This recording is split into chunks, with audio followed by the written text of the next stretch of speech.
Hi, Skip Neumann here. Congratulations on being enrolled in the Guitar for Vets program. I decided to do these videos to supplement your lessons that you have with your teacher every week. You can come here and find either a different explanation for what you're working on or some new idea that you can try on your own. So have fun, and I'll see you in the next one. Bye-bye. So let's take a look at these chords. These are the locations for the fingers. Here's our little map of the largest string is on this side, the sixth, and then they go 6, 5, 4, 3, 2, 1, E, A, D, G, B, E. And then when we have an X above it, you can see we have some X's above that.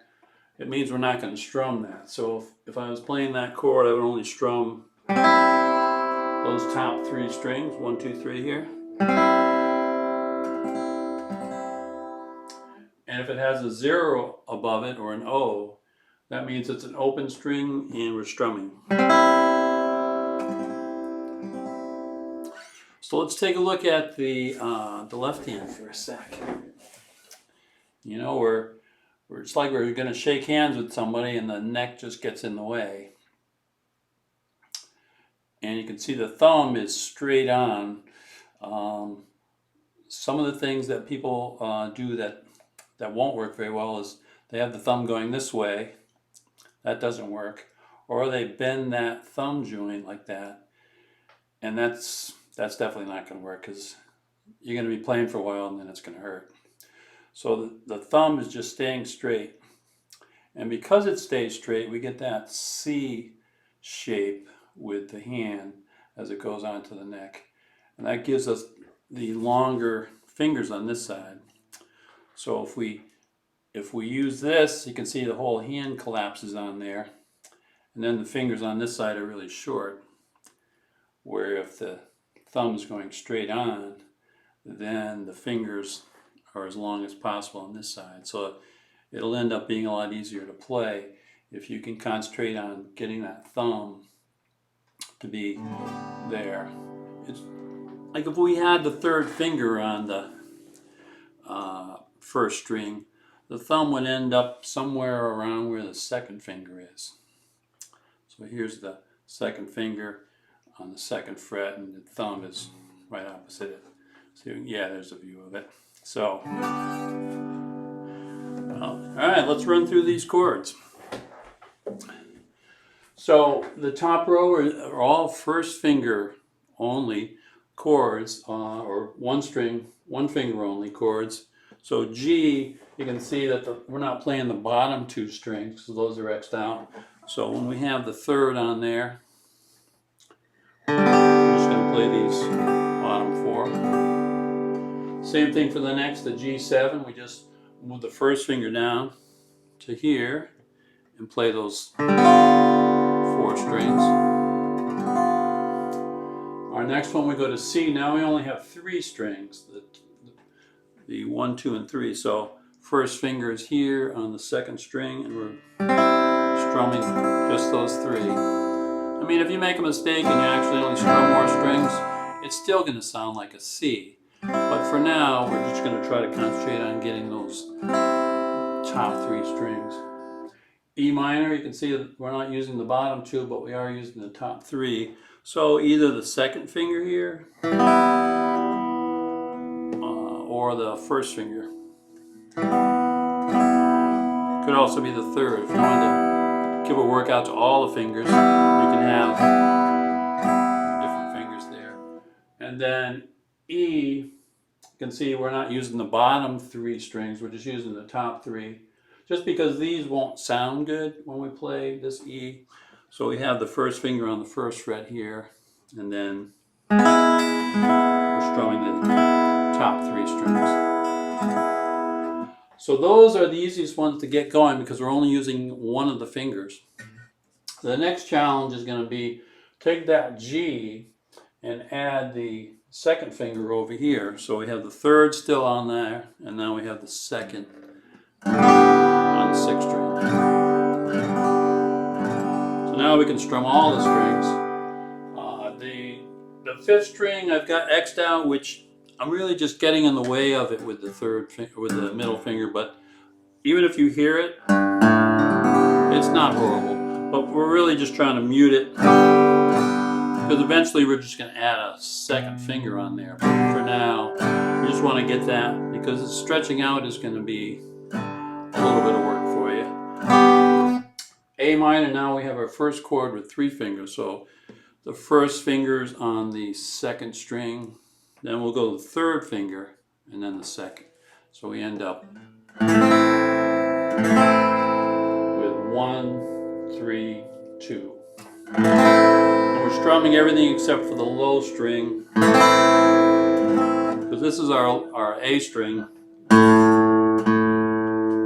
Right here, the 5th fret, our 5th string is A, so here's our A. Or if we play E, it doesn't quite sound like an A anymore. This sounds like an A. It sounds like more like it's going to be an E chord. So we're just trying for now just to see if we can just include only the 5th and not the 6th. But even if you were strumming along, it's still going to sound good even if you hit the low one. Just later on we can try to make our strum only on those 5. E minor, before we had just 1 string covered. Now when we add 2, now we also can have the low E. So A minor, we just move those 2 fingers over, boom. So now I have the second and third. Now we can strum all of them. And our last chord might be a little bit difficult, but if we look at the shape, it's a triangle going in this direction. There'll be other chords like that where a triangle, but maybe it's going this direction. But if you can visualize the triangle with the second on the first string, your first finger on the third string, get that first, and then the hard part's going to be to add that third on there without muting out some of these other strings on the top. So that should be the most difficult chord that you have. We're strumming everything except for the low string. And even if you hit the low string, it's still going to sound like a D. It's just we're just trying to avoid, because again, that'll make it sound like an E chord rather than a D chord. Alright, so those are the chords that for step 1. For strumming, one good thing would be to pick 2 chords. Like let's say we picked E minor and A minor, and just either strum back and forth once,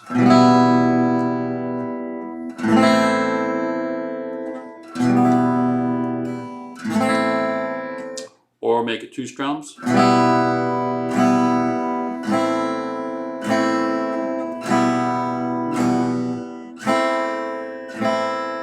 probably a million songs that you could play with just those 2 chords.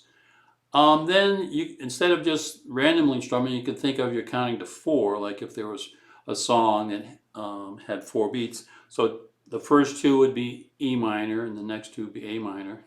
So we go 1, 2, 3, 4, 1, 2, 3, 4. And you're just trying to do the best you can to switch. One good reason to use E minor and A minor is these 2 fingers, the second and third, are just going to move over back and forth.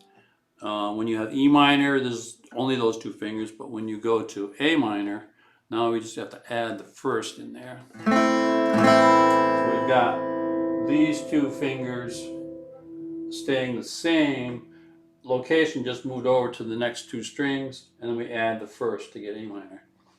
Another strum you could do is maybe 4 on each one. 1, 2, 3, 4, 1,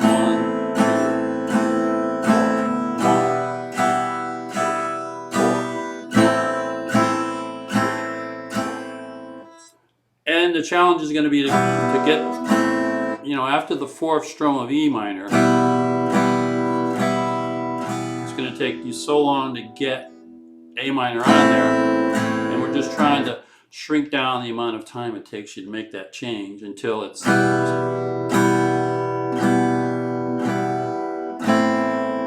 there's no break in the strum.